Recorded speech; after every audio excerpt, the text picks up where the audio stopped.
Assalamualaikum warahmatullahi wabarakatuh.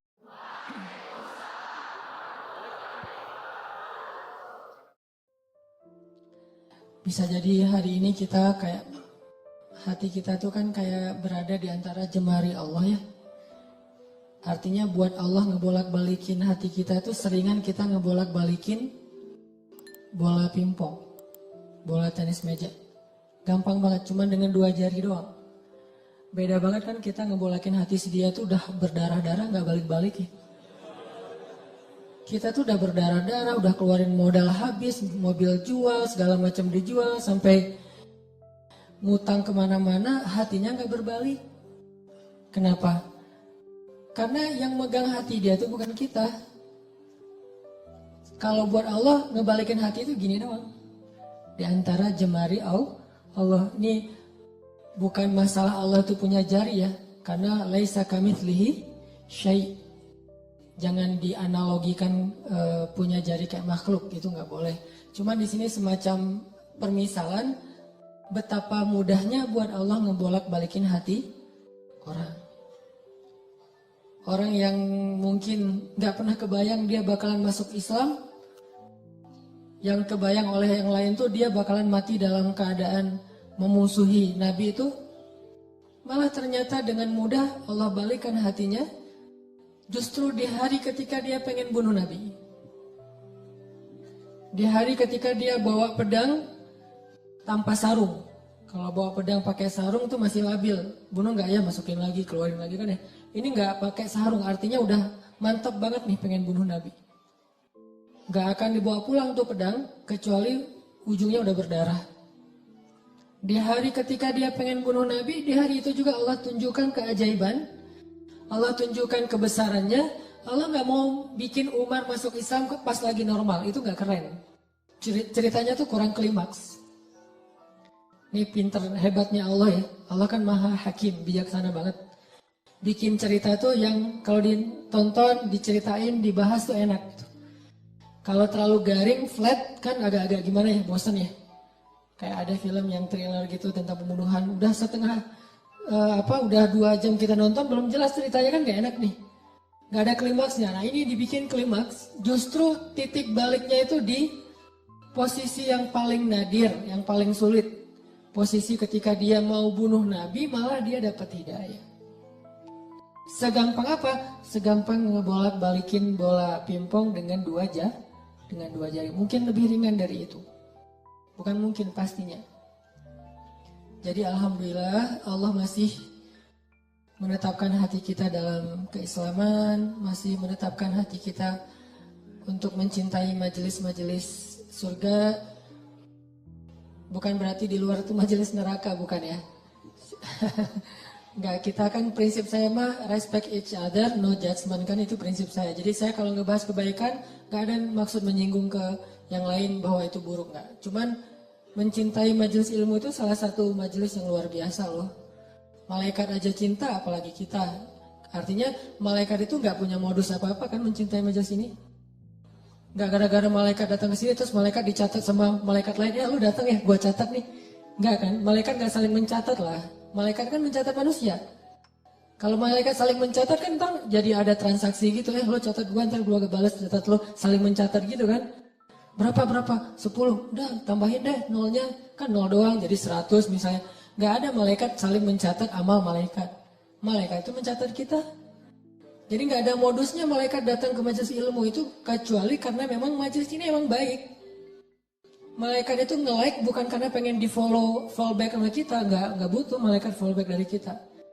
Kita yang butuh fallback dari malaikat. Apa untungnya malaikat di fallback sama kita? Nggak nguntungin kan, biasa aja karena followersnya udah banyak. Jadi nambah 1-2 dari manusia itu kayak nggak ngaruh gitu.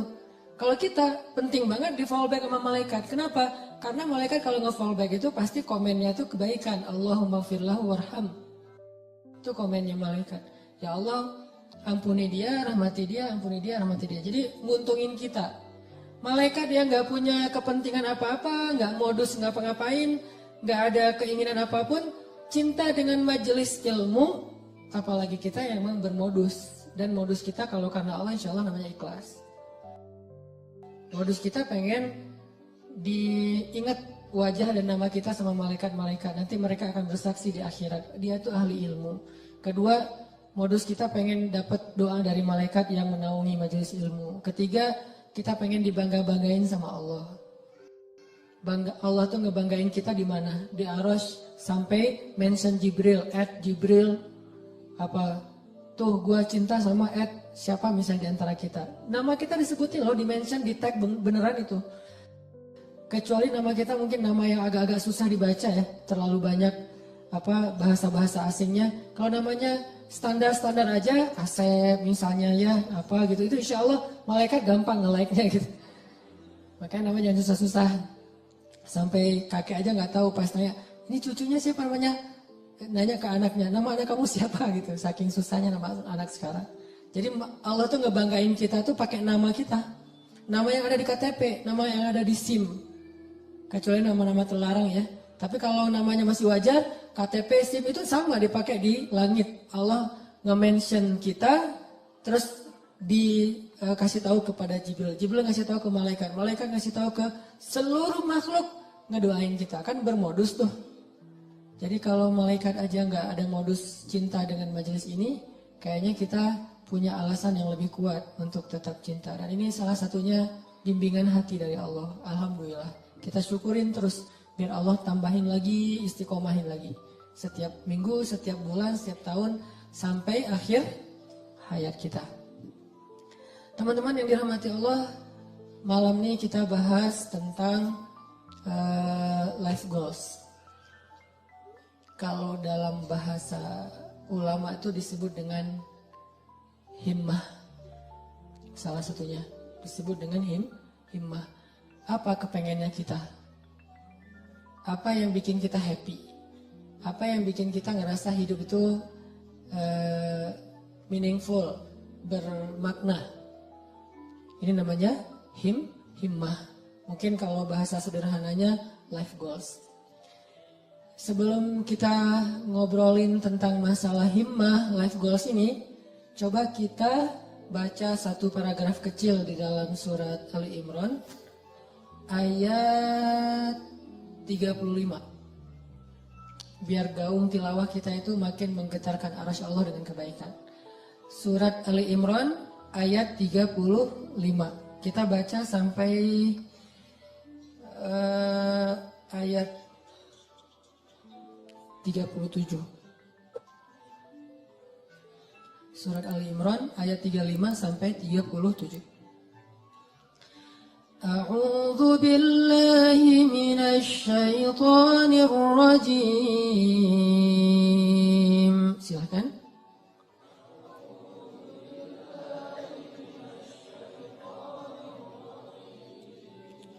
Bismillahirrahmanirrahim.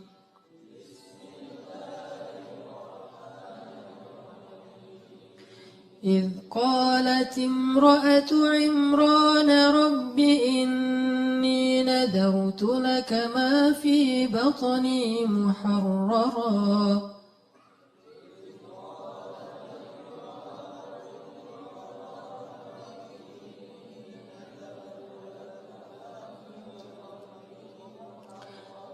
فتقبل مني إنك أنت السميع العليم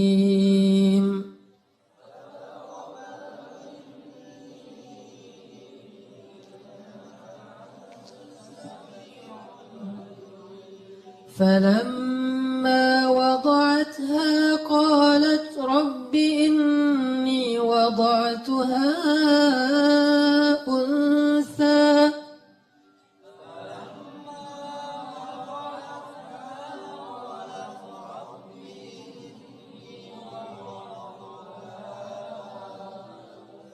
والله أعلم بما وضعت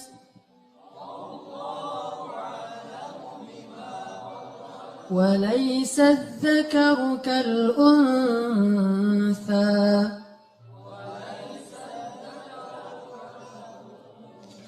وإني سميتها سميتها مريم وإني أعيذها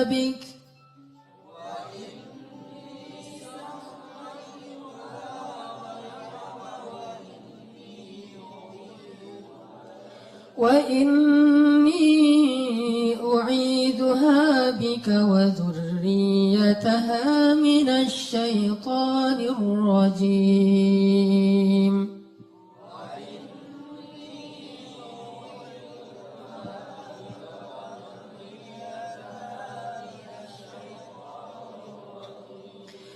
فتقبلها ربها بقبول حسن وأنبتها نباتا حسنا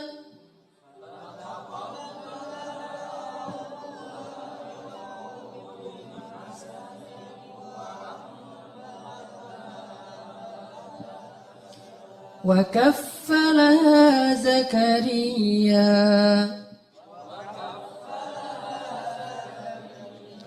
كلما دخل عليها زكريا المحراب وجد عندها رزقا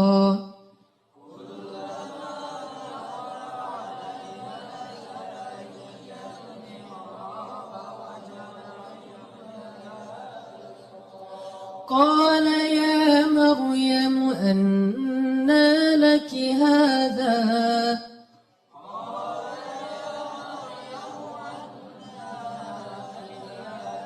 قالت هو من عند الله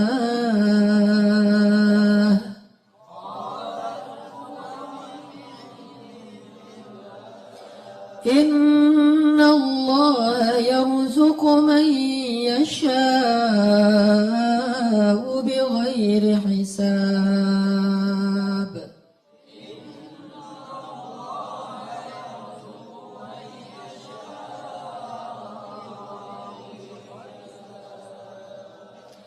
Ingatlah kisah ketika istri Imran berdoa, "Ya Tuhanku, sesungguhnya aku bernazar kepada Engkau agar janin yang ada dalam kandunganku kelak menjadi seorang hamba yang berkhidmat kepadamu di dalam masjid, yaitu Masjid Al-Aqsa. Maka terimalah nazarku itu. Sesungguhnya Engkaulah yang maha mendengar lagi maha mengetahui." Maka ketika ia melahirkannya, ia berkata, "Ya Tuhanku, aku telah melahirkan anak perempuan, sedangkan Allah lebih tahu apa yang dia lahirkan. Dan anak laki-laki tidaklah sama dengan anak perempuan dalam aturan-aturannya. Dan aku memberinya nama Maryam, dan aku memohon perlindunganmu untuknya dan anak cucunya dari gangguan syaitan yang terkutuk." Maka Allah menerima Maryam dengan penerimaan yang baik, membesarkan Maryam dengan pertumbuhan yang baik, dan menyerahkan pemeliharaan Maryam kepada Zakaria. Setiap kali Zakaria masuk menemuinya di dalam mihrab kamar khusus ibadah, Zakaria mendapati makanan di sisi Maryam. Lalu Zakaria bertanya, "Wahai Maryam, dari mana engkau memperoleh makanan-makanan ini?" Maryam menjawab, "Semua ini dari Allah. Sesungguhnya Allah memberi rezeki kepada siapa yang dia kehendaki tanpa perhitungan." Shadaqallahul azim. Ini adalah sepenggal kisah teman-teman tentang himmah, life goals. Bahwa di sini dikisahkan himmah atau keinginannya Ibu Maryam, istri Imran. Dan by the way, Imran ini adalah salah satu simbol keluarga paling keren yang Allah rekomendasikan di dalam Al-Quran. Selain keluarga Nabi Muhammad itu ada dua keluarga lagi. Keluarga Ibrahim dan keluarga Imran. Jadi kalau kita pengen niru, pengen jadi rumah kita itu seperti apa sih? Seperti rumah Nabi Muhammad, Baitun Nubuwah, atau rumahnya Ibrahim, atau rumahnya Imran. Salah satu dari tiga itu. Kalau bisa tiga-tiganya lebih keren. Dan Allah rekomendasiin itu di dalam Al-Quran. Allah telah innallaha astafa Adam wa Nuhan wa ala Ibrahim wa ala Imran alal alamin. Allah menjadikan mereka lebih daripada semua yang ada di dunia. Dua keluarga ini, keluarga Ibrahim dan keluarga Imran. Bahkan sebagian ulama sampai berdebat, Imran ini nabi atau bukan.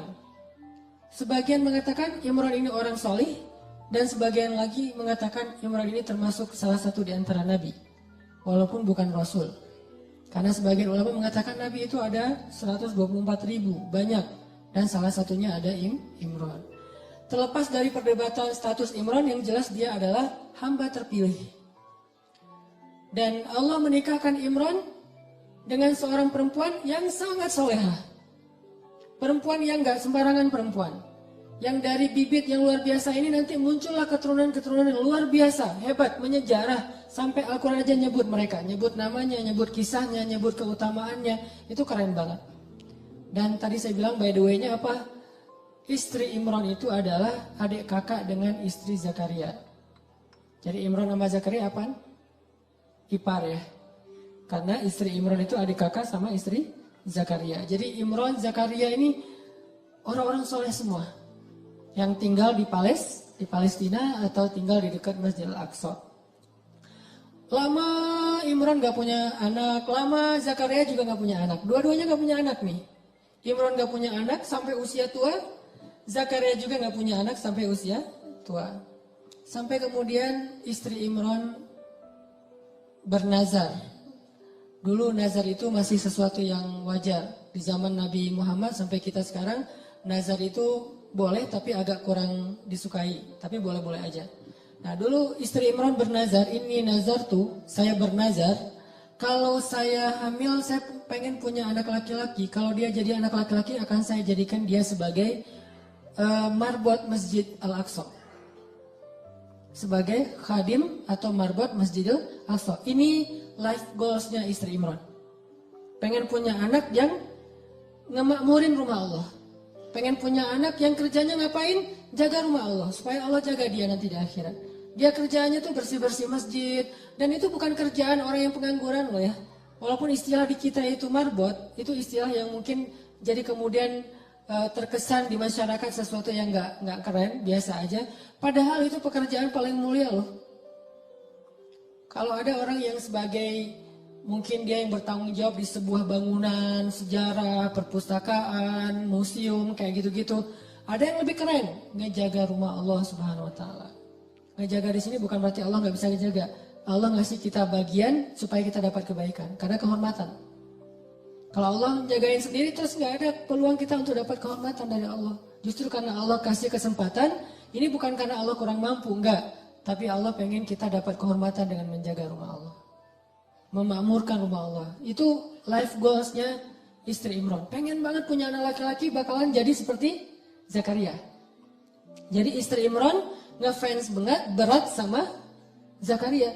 Ya Allah saya pengen punya anak laki-laki kayak gitu tuh. Kayak ipar saya. Kayak Zakaria, mudah-mudahan anaknya laki-laki. Nazar sampai. Fataqabbal minni ya Rabb. Terima ya Allah, terima. Nazar. Dulu kan gak ada USD ya. Ketawanya pas sudah lahir. Pas sudah lahir, kaget istri Imran. Rabbi, inni wada'atuha unsa. Ya Allah gimana nih anaknya perempuan? Sementara, walaysa dzakaru kal unsa. Ini perlu kita garis bawahin. Laki-laki tidak sama seperti perempuan. Ini bukan bab emansipasi.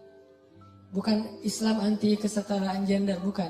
Maksudnya adalah dulu tradisi orang Bani Israel, tradisi orang Yahudi yang ada di Palestina, perempuan itu nggak boleh menjadi marbot di masjid. Perempuan itu nggak boleh belajar di dalam masjid. Perempuan itu nggak boleh bahkan masuk ke masjid kecuali terbatas sekali gitu. Jadi maksud laki-laki tidak sama dengan perempuan, maksudnya tradisi yang berlaku waktu itu tidak sama laki-laki dengan perempuan. Ini bukan doktrin bahwa Islam itu nggak mengakui perempuan, bukan. Kita harus balik lagi ayat itu, kembalikan lagi kepada konteks sejarahnya. Makanya saya sering bilang, jangan menjudge sejarah dengan angle kekinian, pasti jadi salah paham. Kalau kita menilai sejarah tapi pakai persepsi kekinian, kita akan sering salah paham terhadap sejarah. Kok gini sih, kok gitu sih? Kenapa? Karena kita ngelihatnya benturan dengan culture kekinian kan? Makanya kalau pengen ngerti sejarah, pakailah angle sejarah. Jadi yang dilihat bukan cuma adegannya, sampai persepsi sejarah, emosional sejarah, lengkap gitu. Jadi sejarah itu sampai baper. Jangan cuma adegan tapi persepsinya kekinian, gak nyambung. Nah pada masa itu, Laki-laki dan perempuan itu dibedain tentang masjid. Laki-laki boleh masuk ke masjid bebas, boleh berkhidmat di masjid, boleh belajar di masjid, boleh jadi ulama di masjid. Perempuan nggak boleh, beda dengan di Islam kan. Kalau di Islam justru sebaliknya. Sama laki-laki dengan perempuan dalam masjid, cuman beda fikih. Kalau perempuan lagi haid nanti ada batasannya. Tapi kalau perannya di dalam masjid, boleh banget. Buktinya apa? Aisyah itu ngajarin hadis di dalam masjid loh. Dan muridnya laki-laki. Muridnya Aisyah itu juga banyak laki-laki. Walaupun berdua ngajarnya tuh, Abu Hurairah sama Aisyah. Tapi banyak hadis-hadis yang Aisyah tahu, Abu Hurairah nggak tahu. Atau hadis-hadis yang Abu Hurairah tahu, Aisyah nggak tahu. Sehingga mereka kayak saling mention gitu, saling broadcast. Aisyah broadcastin dong hadis-hadis yang gue nggak tahu, di broadcast sama Aisyah. Nanti Aisyah juga minta dari Abu Hurairah, saling transfer hadis. Bukan untuk mentahzir ya. Mereka mentransfer hadis bukan untuk nyalah-nyalahin, aku salah lo, enggak. Mentransfer hadis itu untuk saling sharing kebaikan. Motivasi sifatnya. Oh ada hadis gitu ya, iya gitu. Jadi dalam Islam, Abu Hurairah, Aisyah ngajar di masjid, nanti ada tokoh-tokoh perempuan yang luar biasa banyaknya, termasuk yang paling legend itu kan Khadijah ya. Yang paling berpengaruh dalam dakwah Nabi kan Khadijah. Dan Khadijah itu nggak tinggal diam di rumah nungguin, Muhammad kemana ya, udah jam segini belum pulang, ditelepon nggak diangkat aja, kayaknya habis baterai deh. Gitu-gitu enggak. Khadijah itu nggak pasif di rumah loh ya, nggak bantu dakwah Nabi, dia aktif. Cuman tetap ada kayak etikanya, ada moralnya. Di masa itu justru Allah pengen mengubah tradisi orang Bani Israel yang menganggap perempuan itu kelas kedua di antara masyarakat. Makanya Allah nyindir, ini sebetulnya bahasa sindiran. Walaysa dzakaru kal unsa. Menurut orang Bani Israel, perempuan itu gak sama dengan laki-laki. Tapi di ayat berikutnya apa? Fataqabbalaha rabbuha biqabulin hasan. Tapi Allah sendiri nerima perempuan itu dengan penerimaan yang baik. Jadi Allah tuh pengen mengubah tradisi sebetulnya. Biar kita gak salah paham terhadap ayat ini. Tuh ayatnya tuh gak sama laki-laki perempuan. Yang gak sama itu bukan dalam persepsi ayat. Bukan dalam persepsi Allah. Dalam persepsi masyarakat. Dan Allah mengubahnya dengan kalimat fataqabbalaha rabbuha biqabulin hasanin. Justru Allah nerima perempuan itu dengan penerimaan yang sangat istimewa. Dan sediakan khusus mihrab buat dia. Diberikan keutamaan buat dia. Sampai turun makanan aja dari langit coba. Kurang apa perlakuan Allah? Treatment Allah ke Maryam tuh lebih istimewa daripada cowok-cowok yang udah lama di situ. Banyak tuh cowok-cowok, ada yang jomblo, ada yang udah nikah, itikaf di masjid, terutama yang jomblo ya. Masih punya banyak waktu lah buat itikaf kan. Kalau udah nikah, kalau keseringan itikaf zalim juga sama istri ya kan ya. Kalau udah itikaf mah dijadwalin seminggu sekali. Tapi kalau masih sendiri, itikaf aja setiap hari nggak masalah. Apalagi kos-kosan nggak sempat bayar, udah di masjid aja. Jadi udah lama di masjid kayak gitu, tetap aja Allah nggak ngasih hidangan dari langit. Sedangkan cewek Allah kasih hidangan dari langit. Di sini menunjukkan bahwa Islam itu menghargai perempuan banget loh.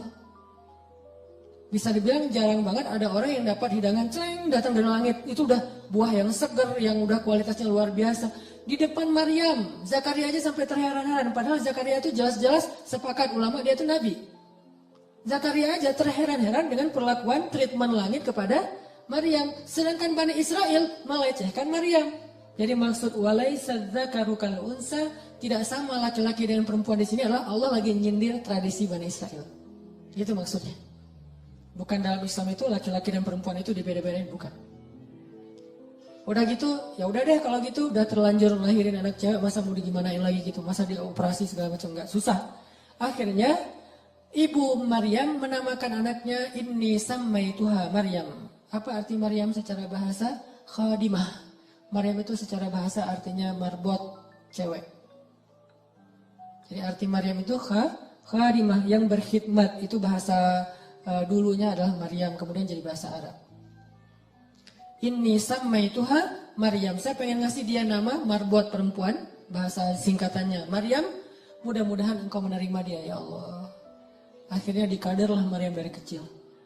Bayangin teman-teman, Maryam usia 3 tahun udah nanya-nanya ke ibunya, "Ma, kapan aku ke Al-Aqsa? Kapan aku beribadah di sana? Kapan aku disantrinin? Kapan aku dimasukin ke pesantren?" Itu 3 tahun udah minta-minta kayak gitu.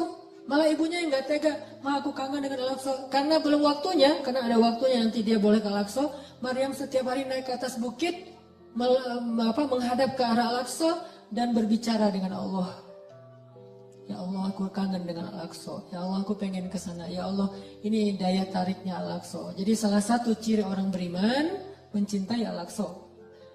Itu salah satu di antara bagian dari keimanan, mencintai Al-Aqsa. Bukan karena konfliknya, bukan karena sentimen terhadap Israelnya, bukan. Karena emang kayak gitu turun-temurun dari zaman dulu. Ini tradisi spiritual namanya. Dari zaman Nabi Sulaiman udah kayak gitu, zaman sebelumnya juga kayak gitu, zaman Musa juga kayak gitu. Tradisi spiritual yang diturun-temurunkan. Dan Maryam kecil, anak usia 3 tahun, udah cinta banget dengan Al-Aqsa, pengen ke sana. Mah kapan? Kenapa bisa punya anak kayak gini? Life goals ibunya, himmah ibunya. Jadi kalau salah satu rahasia dari life goals itu kalau benar-benar kuat jadi himmah, nanti kita belajar apa bedanya himmah dengan sekedar basa-basi. Kalau benar-benar jadi himmah teman-teman, itu akan jadi kenyataan loh. Gimana kita jadiin life goal kita jadi kenyataan, life goal kita jadi keajaiban. Walaupun rintangan ada aja kayak istri Imran, kok lahirnya anak perempuan, justru Allah pengen ngasih banyak hikmah, banyak luar biasa pelajarannya lewat skenario kayak gitu.